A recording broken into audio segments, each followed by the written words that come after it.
آج ہمارے پاس national highway and motorway police کے لوگ آئے اور ماشاءاللہ سے ایک بہت بڑی کوانٹٹی میں وہ لوگ تھے اور سب نے اپنے اپنے خیالات کا اظہار بھی کیا. شیخ عبور چیمبر نے ان کو ہوسٹ کیا اور گلوبل بزنس کمیونٹی کلب نے ان کی پذیرائی کی اور انہوں نے یہاں پہ انویسٹ آئیڈیا ڈونیٹ اسکل میں اپنے خیالات کا اظہار بھی کیا.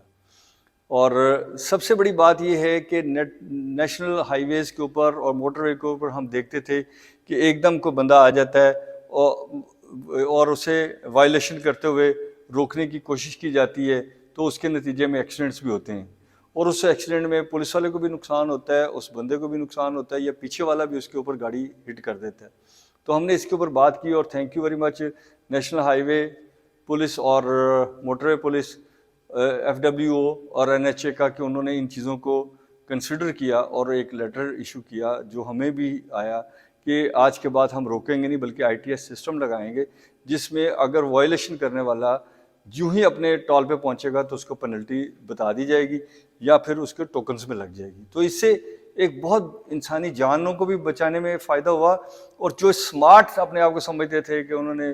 بلاکر لگائے ہوئے ہیں یا کچھ ایسے کام کیے ہوئے ہیں, ڈیوائسز لگائی ہوئی ہیں کہ وہ وائلیشن کرتے چلے جائیں,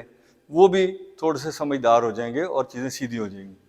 آج یہ سارے لوگ آئے اور ان کی قیادت کر رہے تھے فیصل اکرم صاحب جو SP ہیں, اور ان کے ساتھ دو اور دوست تھے جو DSP کے عہدے پہ تھے. ایک تو افضل مجید صاحب تھے اور ایک صاحب جو تھے ان کا نام ہے ندیم طاہر صاحب, اور اسی طرح عمران صاحب تھے ان کے جو کوآرڈینیٹر تھے, اور بہت سارے لوگوں نے اس میں حصہ لیا. اس میں خواتین بھی تھیں انسپیکٹر یا DSP کے لیول کی, اور انہوں نے بھی اپنے خیالات کا اظہار کیا. اور پھر اس میں جن لوگوں نے اس روٹ کے اوپر بہت اچھا کام کیا ہوا تھا ان کو انعامات بھی دیے گئے, تعارفی سنتیں بھی دی گئیں جس کو ہم نے بھی دیا اور انہوں نے دیا, اور ایک سیشن ہوا. اس طرح کی چیزیں ایکٹیویٹی کرنے سے دو فائدے ہوتے ہیں. ایک تو ہمارے دل میں ایک دوسرے کی عزت بڑھتی ہے, دوسرا یہ ہوتا ہے کہ ہم ایک دوسرے کے تعاون اور مددگار بن جاتے ہیں اس لیے کہ وہ میری مدد کے لیے ہی کھڑا ہے.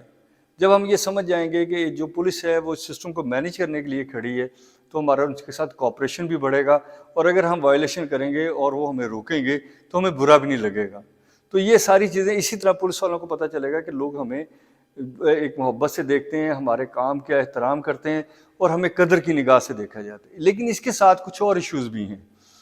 وہ ایشو یہ ہیں کہ پاکستان کی اکانومی ایسی نہیں ہے جس میں ہم سب لوگوں کو گورنمنٹ میں لیتے آئیں اور اوبلائج کریں. ہمیں چاہیے کہ ہم پرائیویٹ سیکٹر کے لیے بہت سارا کام کریں تاکہ لوگ انڈیپینڈنٹلی اپنی انڈسٹری لگائیں, خود کام کریں, اور گورنمنٹ اپنے ٹیکس ریفارم کرے, سوابدیدی اختیارات کو کم کرے, اور لینڈ گریبنگ کو کنٹرول کرنے کے لیے بھی کنورژن آف لینڈ کے اوپر ایک طریقہ بنائیں کہ جس سے پیچھے والے کا حق جو ہے ایکسیس ٹو دی روڈ ہو. اور اس طرح کے جو لاز ہم نے ری انیشیٹ کرنے شروع کیے ہوئے ہیں, ہمیں کبھی لگتا ہے کہ اس کے پیچھے بہت بڑا مافیاز ہیں جو یہ چاہتے ہیں کہ ایکسیس آف روڈ کا قانون بنے تاکہ وہ جسٹیفائی ہو جائے. تو انہوں نے اپنی آگے ایک شیلڈ کر دی. ہمیں چاہیے کہ ہم بجلی کے اندر جو گڑبڑ ہے اس کو کریں اور بات سننا شروع کریں. میری فیکٹری صبح 9 بجے سے لے کے 5 بجے تک چلنی ہے, درمیان میں 2 گھنٹے آپ لائٹ بند کر دیتے, تو وہ 2 گھنٹے میں کہاں ایڈجسٹ کروں گا؟ اور ایک بندہ جو گھر سے آیا ہوا ہے اور وہ کام کر رہا ہے تو اس کے کیا 2 گھنٹے ایکسٹینڈ کر دیے جائیں گے؟ یعنی اس کو جو میں 8 گھنٹے کی سیلری دینی ہے وہ 7 بجے تک کی دوں گا. تو یہ سارے کویشچنز ہیں. لوگوں کو کرمنل بنانا اور کرمنلٹی کی طرف موٹیویٹ کرنا اچھا نہیں ہے کسی ملک کے لیے بھی. ہمیں چاہیے کہ ہم اپنے سارے قوانین کو ریوائز کریں اور ایسے کریں کہ ایک دوسرے کا احترام پیدا ہو سکے. اسی طرح گیس ہے, اسی طرح بجلی ہے, اسی طرح راستے ہیں, اسی طرح انویسٹمنٹ ہے, اسی طرح ڈسکاؤنٹس ہیں, اسی طرح SROs ہیں, اور اسی طرح دنیا بھر سے بھیک مانگنے کا سٹائل ہے. ہم یہ چاہتے ہیں کہ ہماری جو گورنمنٹس ہیں وہ مجبوراً بھی بھیک نہ مانگے یا لوگوں سے مدد نہ مانگے. قرضہ لینا ساری دنیا کا حق ہے, ہمارا بھی حق ہے, لیکن اس لون کے ساتھ ہم پروڈکٹیوٹی کی طرف چلے جائیں اور پروڈکشن کے نتیجہ نکلے گا کہ یہ ساری سروسز آپ کو بہت اچھی لگنا شروع ہو جائیں گی اور ایک دنیا جو ہے ڈسپلن میں آ جائے گی, اور پاکستان کا جو ٹیلنٹ ہے وہ پاکستان میں رہ کے کام کر سکے گا, نہ کہ وہ ملک چھوڑ کے جانے کی باتیں کرے گا. آپ دیکھ لیں کہ آپ کے نیبرہڈ میں کتنی ترقی ہو رہی ہے. نیبرہڈ سے مراد ہماری صرف انڈیا نہیں ہے, ایون افغانستان دیکھ لیں, ازبکستان دیکھ لیں, تاجکستان دیکھ لیں, ترکمانستان دیکھ لیں, جو بھی نیبر, چائنا دیکھ لیں. چائنا کے وہ اضلاع یا وہ صوبے رشیا کو دیکھ لیں، سعودی عرب کو دیکھ لیں، عمان کو دیکھ لیں، جتنے بھی نیبرنگ کنٹری ہیں، اور اسی طرح پھر دنیا بھر میں لوگ ٹیکنالوجی پہ کیا کام کر رہے ہیں، نئے سے نئے ماڈل گاڑیوں کے کیسے آ رہے ہیں، نئی سے نئی انوویشنز کیسے آ رہی ہیں. تو ہمیں بھی اپنے لوگوں کو لگانا چاہیے کہ ان کی کیپیسٹی بلڈنگ ہو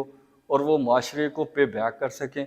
اور اس کے بیک کے نتیجے میں یہ ساری فورسز ہمیں بہت اچھی لگیں گی اور ہم ان کی رسپیکٹ بھی کرتے ہیں اور کرتے بھی رہیں گے.